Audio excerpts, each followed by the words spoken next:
खुलुमबाय स्टुडिअ दङ आङो राकेश रामसियारि जे बिसायख'थि थामहिनबा गाबोननि सानावनो सानजागोन हादर नाङैनो बिसायख'थिनि जे फिथाइखौ थामहिनबा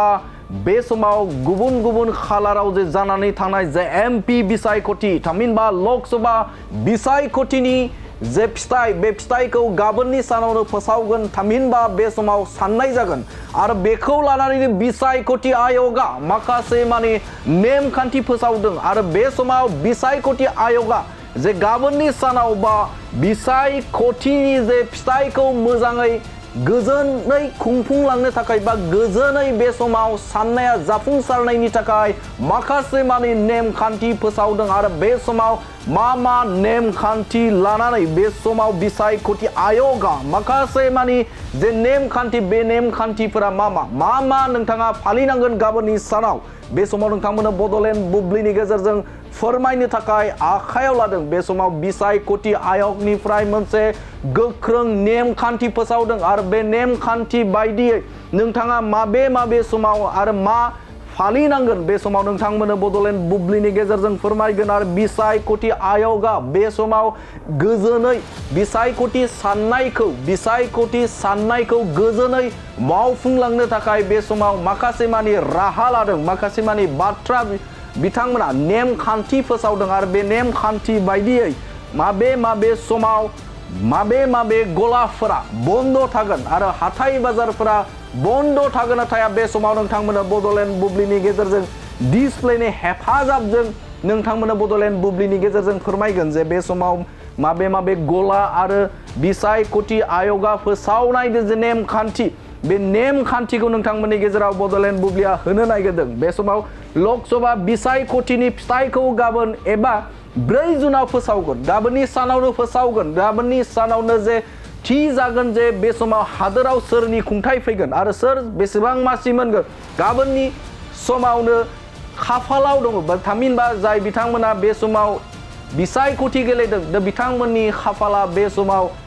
मोनसे EVMनि गेजेरजोंनो जागोन आरो गाबोननि सानावनो बे बाथ्राखौ मोनथिनो मोनगोन हादोर नाङाव बे बिसायख'थि आय'गा माखासे माने नेम फोसावदों आरो नेमखान्थि बायदियै बेवहाय हादोराव मोनसे गोजोन जाफुंसारनाय बिसायख'थि गायसननो थाखाय हादरनि बिसायख'थिया 4 जुन सानखालि भट साननाय जोबजासिम ड्राइ डे फोसावदों जोबजासिम ड्राइ डे गाबोननि सानाव जे बिसायख'थि साननाया मोजाङै जाफुंसारनायनि थाखाय गाबोन ड्राइ डे थामहिनबा एलकहल फ्रि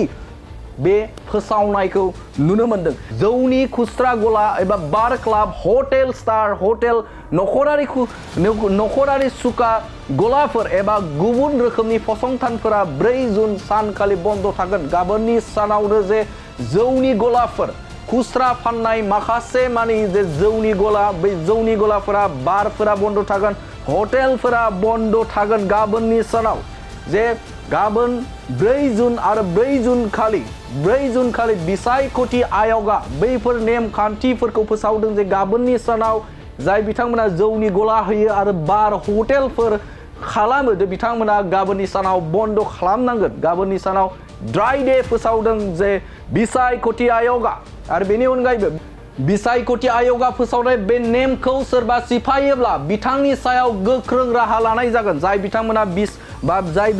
बिसायख'थि आय'गा फोसावना होनाय जे माखासे मानि जे नेमखान्थि बे नेमखान्थिखौ सेफायोब्ला बेखौ भंग खालामोब्ला बिथांमोना गोख्रों राहा लाजागोन बिसायख'थि आय'गजों जे नोंथांमोना मिथिगौ जे गाबोननि सानावनो 4 जुन थामहिनबा आखायाव बारा सान गैला दिनैनि उनावनो गाबोन आरो बे सानावनो बिसायख'थि साननाय जे हाबाफारि बे हाबाफारिया जागोन आरो बेखौ गोजोनै लांनो थाखाय बिसायख'थि आय'गा माखासे नेमखान्थि फोसावदों आरो बे नेमखान्थि बायदियै गाबोननि जे सान बे गाबोननि सानाव ड्राइ डे फोसावदों बिसायख'थि आय'गा आरो बेवहाय जाय बिथांमोना जौनि गला होयो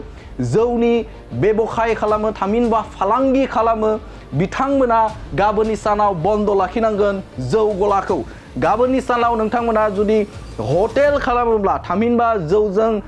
फोनांजाबनानै जुदि हटेल खालामनाय जुदि दङब्ला बार दङब्ला गाबोननि सानाव बन्द लाखिनांगोन आरो बे नेमखौ जुदि सोरबा सेफायोब्ला बे नेमखान्थिखौ बिसायख'थिया होनाय जे फोसावनाय जे नेमखान्थि नोंथाङा बिसायख'थि आयगजों मोननांगोन साजा थामहिनबा बे समाव नोंथाङा बिसायख'थिया जे फोसावनाय नेमखौ